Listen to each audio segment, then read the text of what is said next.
Quel est le rapport entre une bite géante, une créature de Frankenstein nazie, Tchaïkovski et une mère supérieure possédée?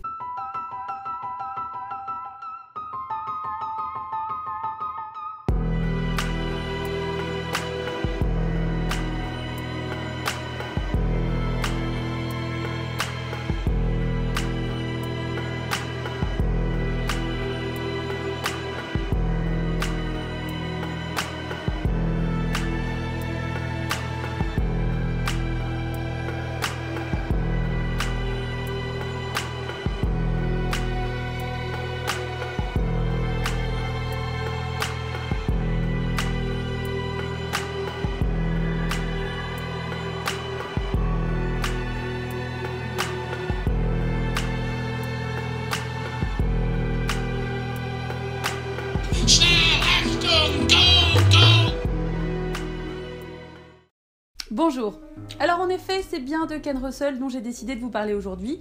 Je pense que le générique vous aura mis un petit peu la puce à l'oreille. Pourquoi Ken Russell? Et déjà parce que je l'aime beaucoup, ce qui est une raison amplement suffisante, mais aussi parce que je le trouve largement sous-estimé. Alors ce qu'il faut savoir avec moi, c'est que j'ai tendance à utiliser le terme sous-estimé un peu à tort et à travers, à partir du moment où je considère que les gens n'aiment pas suffisamment quelque chose à mon goût. Et parce que du coup, l'objectivité, c'est pour les faibles. Les gens limitent souvent Ken Russell à Tommy, de The Who, ou alors à un réalisateur racoleur ne reculant devant rien pour choquer. Ce que je trouve extrêmement réducteur, parce que si effectivement le scandale est souvent au rendez-vous dans ses films, et dans l'intégralité de son œuvre, c'est pour moi plus une conséquence, et pas réellement une volonté initiale. Donc le but de cette vidéo aujourd'hui, c'est de vous faire un petit tour d'horizon des films qui m'ont particulièrement marqué et un petit peu de l'ensemble de son œuvre. Alors forcément, en parlant de scandale et de Ken Russell, difficile de ne pas commencer par une de ses œuvres majeures, qui est le film The Devils. Si vous me connaissez un peu, vous savez que je suis tout à fait capable de vous parler pendant 3 heures de ce film et de vous détailler point par point pourquoi c'est un film absolument fantastique et que votre vie ne vaut absolument rien tant que vous ne l'avez pas vu, sauf que j'ai décidé de me maîtriser un petit peu aujourd'hui. Ceci étant, il reste malgré tout extrêmement important pour moi de parler de ce film, puisque c'est un film que personne, ou presque, n'a eu le privilège de voir dans son intégralité. Alors ça sera difficile de vous spoiler le sujet de ce film puisqu'il est inspiré d'une histoire vraie, l'histoire de la ville fortifiée de Loudun et de l'acharnement du cardinal Richelieu en 1630 à faire tomber le prêtre libertin Urbain Grandier. Vous vous doutez bien que vu le sujet, on est vraiment sur une critique acerbe de la religion catholique et aussi et surtout de son approche de la sexualité. C'est aussi un film qui s'est inspiré, enfin Ken Russell s'est inspiré en tout cas, du livre d'Aldous Huxley, The Devils of Loudun, qui traite donc du coup du même sujet. Alors, je pense que la sortie du film en 1971 pourrait illustrer parfaitement la définition même de scandale, puisque le film a été interdit dans de nombreux pays, il a également été classé X dans de nombreux pays. Alors effectivement il y a des scènes très explicites, mais on n'est pas non plus sur un film pornographique. L'Italie a carrément refusé que les acteurs principaux Oliver Reed et Vanessa Redgrave ne pénètrent sur le territoire. Et puis le principal problème, c'est que le film a souffert d'une véritable boucherie de censure pour lui permettre d'être quand même diffusé. Du propre aveu de Ken Russell, une des scènes principales, si ce n'est la scène principale, a dû être coupée au montage. Alors on pensait que la plupart, si ce n'est la totalité des scènes qui avaient été coupées, avaient été détruites ou perdues, mais l'espoir est revenu en 2002 grâce à Mark Kermode, qui est un critique de cinéma fervent défenseur du film et qui en a également fait un reportage, puisqu'il a retrouvé en fait quelques scènes coupées, donnant l'espoir à des milliers de fans de se voir ressortir une version intégrale du film. Sauf que non. Et pourquoi? Parce que la Warner détient les droits et qu'elle s'y oppose. Parce que le film continue à soulever beaucoup de scandales, même plus de 40 ans après sa sortie. Il y a beaucoup de réalisateurs qui se sont exprimés à propos de ce film, je pense notamment à Joe Dante ou à Guillermo del Toro, pour faire pression sur la Warner. Il y a également eu des pétitions qui ont été faites, et je vous mettrai dans la barre d'infos le lien vers la page Facebook Free the Devils, qui permet de continuer un petit peu le combat pour une réédition intégrale, ou en tout cas la plus intégrale possible de ce chef-d'œuvre. Alors oui, j'ai bien utilisé le terme chef-d'œuvre, même si c'est un mot que j'utilise pas souvent, pourtant avec ma modération toute relative, ça pourrait être quelque chose que j'utilise à tort et à travers là aussi, mais pas du tout. Je le réserve vraiment à ce genre de films qui pour moi sont des œuvres, comme j'ai dit, majeures. C'est un film qui est puissant, c'est pas une claque ce film, c'est juste un crochet du droit. Il est puissant par l'intention, il est puissant par le propos, il est puissant par la façon dont il est traité, il est puissant par l'univers visuel, par la performance des acteurs. Il est ultra complet à tous les niveaux. Comme je l'ai dit, je pourrais vraiment rester vous en parler 3 heures, tellement j'ai un amour profond pour ce film, mais je préfère juste vous conseiller de le voir.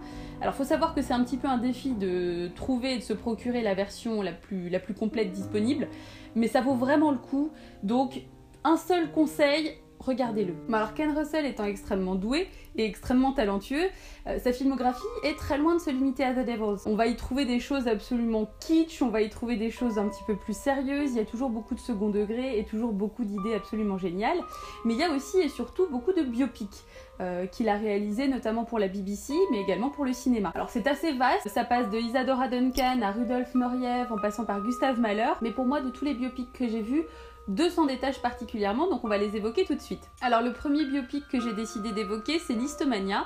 Listomania est sorti en 1975, peu de temps après Tommy, et ce sont des films qui sont souvent évoqués l'un avec l'autre, puisque on y retrouve à chaque fois dans le rôle principal Roger Daltrey. Mais j'ai largement préféré Listomania, parce que je le trouve plus dense, plus inspiré, et franchement beaucoup plus drôle. Je trouve qu'on s'y ennuie beaucoup moins que devant Tommy, qui m'a pas vraiment transporté au final. On est sur un film qui va donc nous raconter l'histoire de Franz Liszt, qui est un compositeur et pianiste hongrois du 19e siècle. Vous retrouverez une BO qui a été composée par Rick Wakeman du groupe Yes, qui est quand même plutôt la classe. BO dans laquelle il s'inspire un petit peu de morceaux de Franz Liszt et également de Richard Wagner. Et donc du coup, effectivement, la particularité de ce compositeur et pianiste, c'est qu'il déchaînait les foules. Et ce, bien avant les Beatles. Si j'évoque les Beatles, c'est pas complètement par hasard, puisque dans le film, vous allez notamment retrouver Ringo Starr dans le rôle du pape. Alors oui, c'est un petit peu n'importe quoi, sauf que ce film, c'est un petit peu n'importe quoi. C'est notamment dans ce film que vous allez retrouver la bite géante, et que vous allez retrouver la créature de Frankenstein nazi. Ça vous donne à peu près une idée. Ça fait partie de ces films de Ken Russell à la fin duquel on se dit mais qu'est-ce que c'est que ce bordel? Et honnêtement c'est jouissif.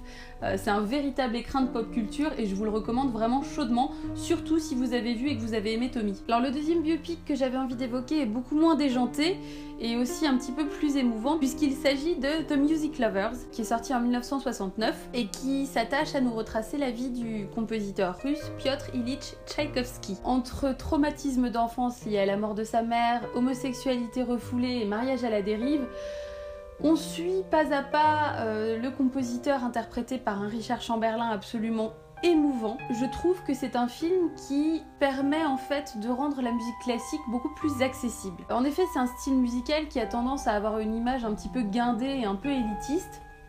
Et là finalement, Ken Russell réussit à rendre ça extrêmement vivant, puisqu'en fait on voit l'évolution de l'œuvre de Tchaïkovski en filigrane de sa vie et de ce qui s'y passe.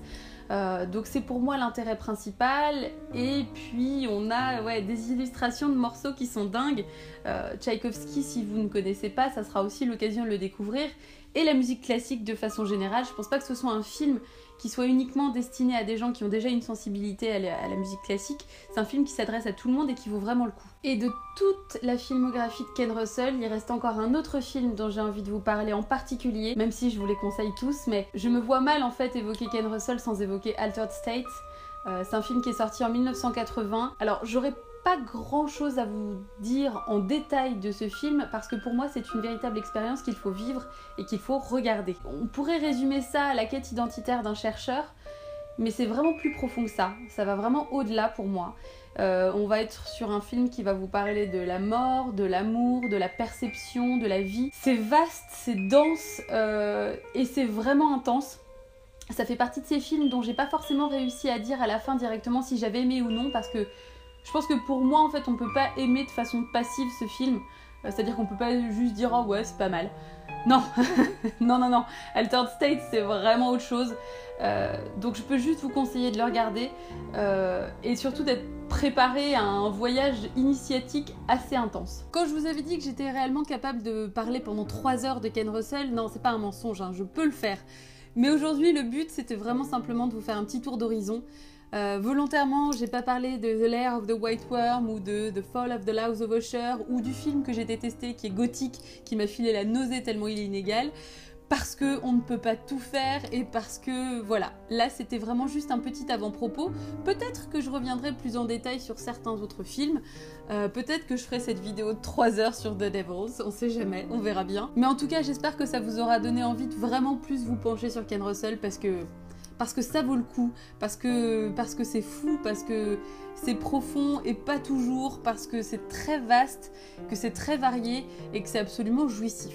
Voilà, je vous dis à bientôt pour une prochaine vidéo. Salut!